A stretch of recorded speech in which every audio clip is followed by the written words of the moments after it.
Well, what's interesting about this is it's another type of opal that formed in a nodule, because sometimes opals form in seams, and they can be in a larger matrix, or sometimes they can form, the silica gathers and forms in a ball of clay, essentially, and that's what a nodule is. So this is wonderful because it's a seam from within one of those, and this has been mounted up so that you can wear it as a brooch, and also wear it as a necklace clasp. And it has play of color on its opposite side too. A wonderful sort of what we call lizard skin patterning. And you can see how thick that piece of opal is, and it's got a brown body color to it, and then this wonderful play of color in brown and orange and green. And many people don't realize that Ethiopia is the home to, mines of opal, that it is even a locality. Yeah, a lot of people don't realize it. So. Now you said this one's a chocolate opal? Chocolate, because the body color is it's like brown. chocolate. Yeah, exactly. And so opals are named after the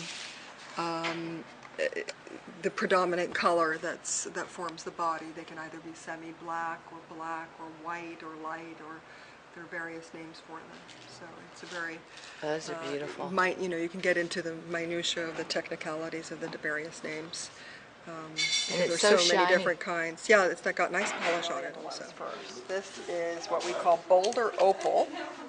And when opal forms and then it's embedded in an ironstone matrix, we call it boulder opal. Here you've got some wonderful sort of bulbous growth formations that are on it, but someone has polished the surface of this in areas, so you see a lot of really wonderful play of color, of blues and greens, but it's within this very hard ironstone matrix.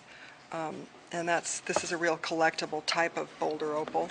It's not expensive. It's huge. Yeah, it is. And a specimen like that might only be about $1,000 or so, which is pretty cheap That's as far pretty as reasonable. opals go. Yeah, so that's a mineral specimen illustrating a typical type of Australian mineral. This type of Australian opal is another type of matrix opal where the play of fire is deeply embedded within the matrix, which is phosphate and ash matrix, and the way they actually bring out those rainbow colors is by smoking the specimen and giving it a darker body color and sugar coating it. Wow. And then that brings out the vast fiery colors out of it. So this is from a region in Australia called Andamuka, a real classic. And if you can say that fast. Yeah, it's a classic opal for collectors, and beautiful. A real, typical sort of a specimen. Then we have a little white opal, which has been carved in the shape of a little guanyin, typical carving from probably from Hong Kong or so. But the white opal comes from the area of Australia that's known as Cooper Pedy. So it's the main white opal district. Wow. Then there's an unusual locality here of Brazil. A lot of people don't know that opals can also come from Brazil. This type of opal, this particular specimen has a little play of fire to it.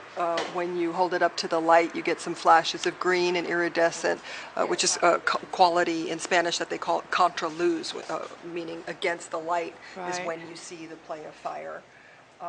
But a Brazilian opal comes in large enough sections that you can do some interesting carving with it, and it's usually very clean, quite transparent, without inclusions in it, and it takes a nice high polish, and it's very stable also. It's not prone to crazing or anything like that. So you have an interesting kind of a carving here of a leaf that was made out of this, but this is definitely from Brazil. And a very similar one is actually here from Oregon. It's a region called Oregon Opal Butte, and you've got some colorless and milky opal here with orange, but a really big specimen something like this, it's a couple $1,000s or so. It's unusual to see an Oregon opal in a size quite this It's large. huge. Yeah, it's really a big one. It's a bit And large then, to wear around your neck. yeah, a little bit, but it's a great, cabinet piece or table piece, specimen.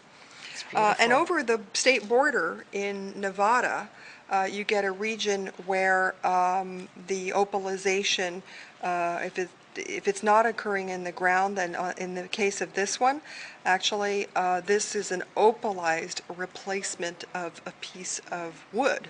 So there was a forest there, and then Right. eventually over the eons, opal is what replaced the cellular structure of the wood. So Oh, this is that's an interesting. extremely valuable piece of dark black body color opal. And it's got reds and greens and all of that sort of thing, but it's known as conchwood opal. It's very valuable. And we have a very pretty little polished stone that someone made out of a chunk of that. So it's got great play of fire to it and lots of color. Really nice stone. Wow.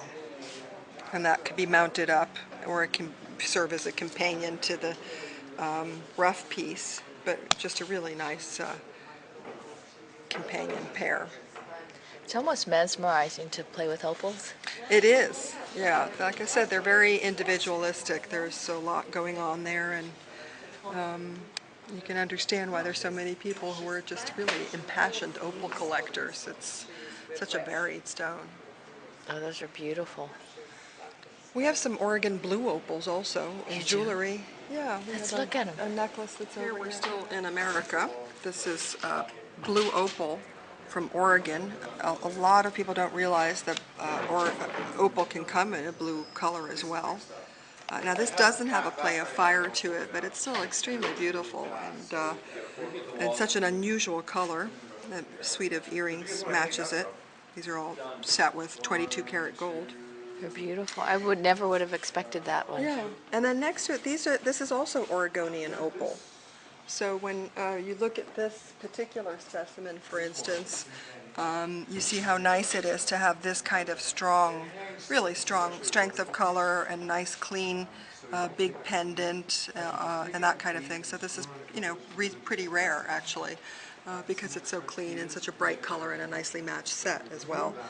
So having the rough next to it kind of gives you that sense of perspective.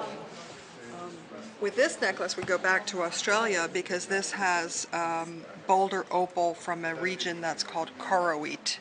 So it's yet another region. We've covered 6 or 7 different regions of Australia, but so the opal, the bluish opal, has formed in little veins within the ironstone matrix, and then someone has taken that and carved these round beads out of it. And in between that, you've got little white opal beads that are from Coober Pedy, and also orange opal from Mexico.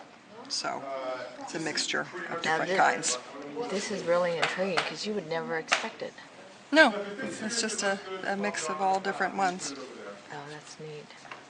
Well, Claudia, you did it again. The unusual, right? The Thank you. unusual and unique.